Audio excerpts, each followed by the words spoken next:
I've been wanting to hear this for a while, actually. Revival Core time.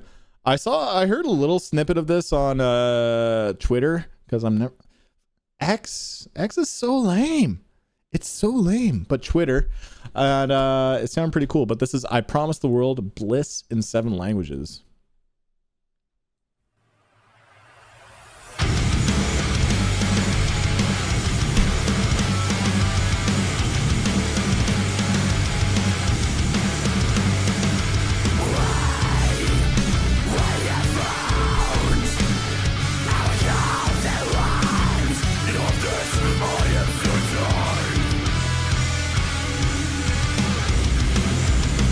Oh, mystery signal shirt? Yeah, let's go.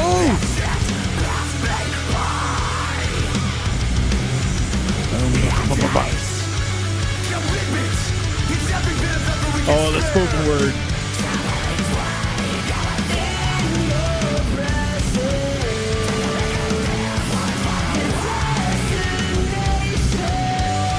Good for them. Yeah, this sounds like total...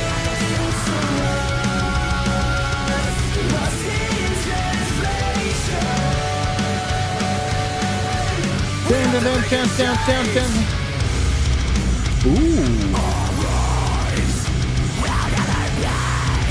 Even the music video, man. The aspect ratio, the color tint.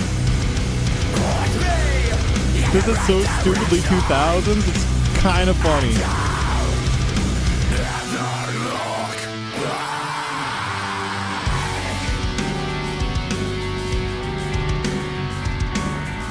I love how they even got the aesthetic right.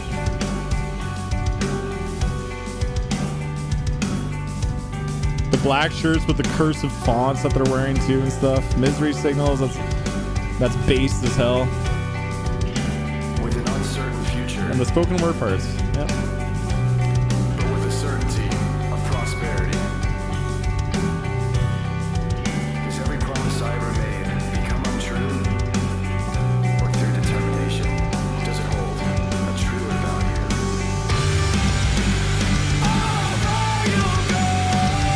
Yeah, actually.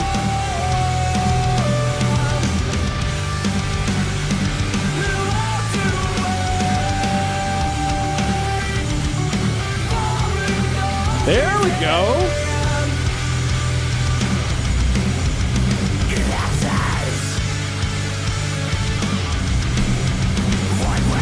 That riff is fucking sick.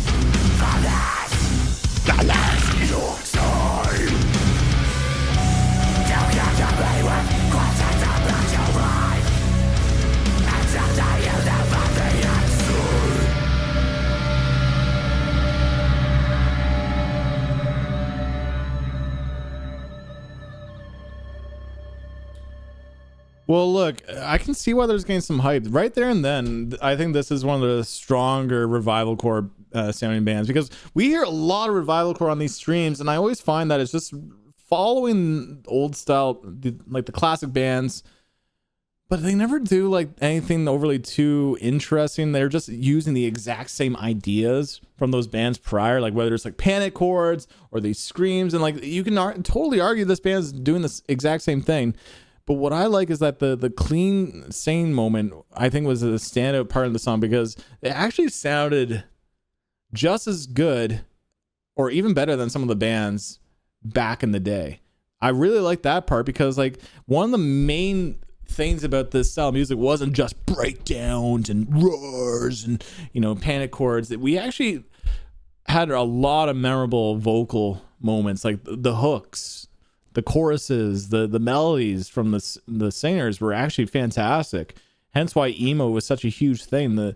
You go back to it, like, yeah, people like complain about how whiny it sounds, but damn, some of the vocal melodies were so memorable that it's kind of missing in this era of modern metal where everything sounds very digital and almost like auto-tune kind of vocals. But yeah, it wasn't like overly hokey, but I just love that emotional clean moment. And then the rest of the song had a lot of fun ideas. Like, I think there's potential I would love to hear this do something a little, continue on the style, but like figure out their own identity over time. Because like obviously they're wearing a Misery Signals shirt, and I think Misery Signals personally got the most interesting when they wrote Controller. That's not everyone's take. That's my take. Controller, I found that they got more progressive, and like I don't know, Carl Schubach on that record sounded fucking menacing too on that one. So yeah, I guess this was a sick introduction to the band. I just hope they continue to get a little bit more creative and not just wear their influences on their sleeve, but there's no denying that people are craving this revival core sound, and I think this is one of the best sounding versions of it. So I'm probably going to give this an 8. Just a solid 8 out of 10. 8.8 though, highest rating from the chat. Nice. Yeah, cool, man. I'm glad I actually heard that.